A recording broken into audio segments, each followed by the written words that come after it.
বিসমিল্লাহির রহমানির রহিম। সম্মানিত দর্শক শ্রোতা, সালাম নেবেন, আসসালামু আলাইকুম ওয়া রাহমাতুল্লাহ।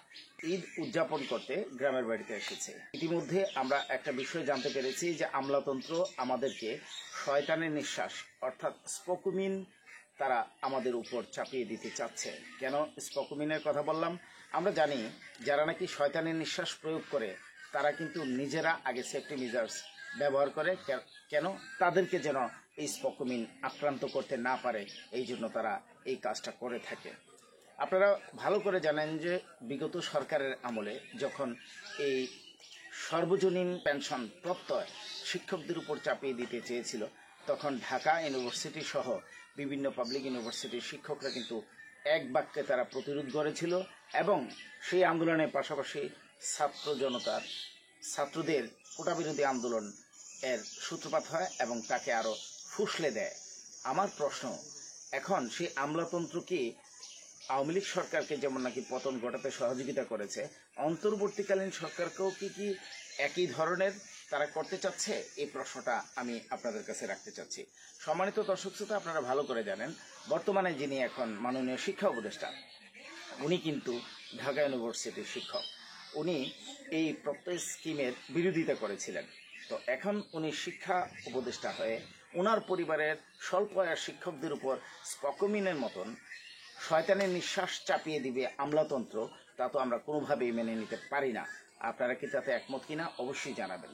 আমি সুস্পষ্ট ভাষায় বলতে চাই, এই সর্বজনীন পেনশন যদি আমাদের উপর চাপিয়ে দিতে চায়, যত ধরনের ভয়ভীতি হুমকি দুমকি আসুক না কেন, আমরা তার ঘৃণা করে প্রত্যাখ্যান করি এবং আঘাত আসলে পাল্টা প্রতিঘাত গড়ে তুলব, এই ধরনের দৃঢ় প্রত্যয় ব্যক্ত করছি।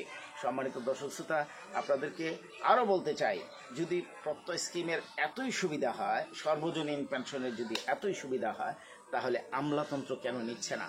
তারা কেন এই প্রত্যয় স্কিমের আওতায় তারা আসছে না? সর্বপ্রথম তো তারা এই কাজটা নিজেদেরকে দিয়ে শুরু করার কথা ছিল, কিন্তু তারা তা করছে না। সম্মানিত দর্শক শ্রোতা, আমরা আপনাদেরকে বলতে চাই যে আমরা এই পেনশনের আওতাভুক্ত থাকতে চাই না। আমরা বলতে চাই যে আমাদেরকে যদি প্রত্যয় স্কিমের আওতায় আনতে হয়, সর্বপ্রথম আগে আমলাতন্ত্রকে তা গ্রহণ করতে হবে, আর নচেত আমরা কোনোভাবেই মেনে নিব না। তাছাড়া আরেকটা বিষয় বলতে চাই, আমাদেরকে যদি পেনশন সুবিধা দিতেই হয় তাহলে সরকারিদের ন্যায় দিতে হবে। আমাদেরকে কোনো প্রকার প্রত্যয় স্কিম বা স্পোকুমিনের মতন শয়তানের নিঃশ্বাসের মতন যে আমি আক্রান্ত হব না কিন্তু আমি যাকে টার্গেট করি সে আক্রান্ত হবে, এই ধরনের হঠকারিতা বা কুচক্রি আমরা কখনোই মেনে নিব না। সুস্পষ্ট ভাষায় বলতে চাই। আপনারা ভালো করে জানেন যে আমাদের অতিরিক্ত 4% কর্তনের জন্য যখন আমরা মামলা করেছিলাম, আদালত আমাদেরকে সুস্পষ্ট রায় দিয়েছে যে আদালত বলেছে হয়তো অতিরিক্ত 4% বন্ধ করতে হবে, আর নচেত অতিরিক্ত সুবিধা দিতে হবে। তখন সরকারের পক্ষ থেকে তারা বলেছিল যে আমরা অতিরিক্ত সুবিধা দিব। এখন পর্যন্ত তারা সংযোজন করে নাই। তাই আরও স্পষ্ট করে বলতে চাই, যারা এখন অবসরে যাচ্ছেন, যতদিন তারা অতিরিক্ত কর্তনের টাকা দিয়েছেন আনুপাতিক হারে তাদেরকে সুযোগ সুবিধা দিতে হবে। মহামান্য আদালতের সুস্পষ্ট রায়ের প্রতি সম্মান প্রদর্শন করতে হবে, আর নচেত আমরা আবার কোর্ট অফ কন্টেম্প করে যারা তার বিরোধিতা করছে বা সহযোগিতা করছে না তাদের বিরুদ্ধে আমরা রুখে দাঁড়াবো। সবাই ভালো থাকবেন, সুস্থ থাকবেন।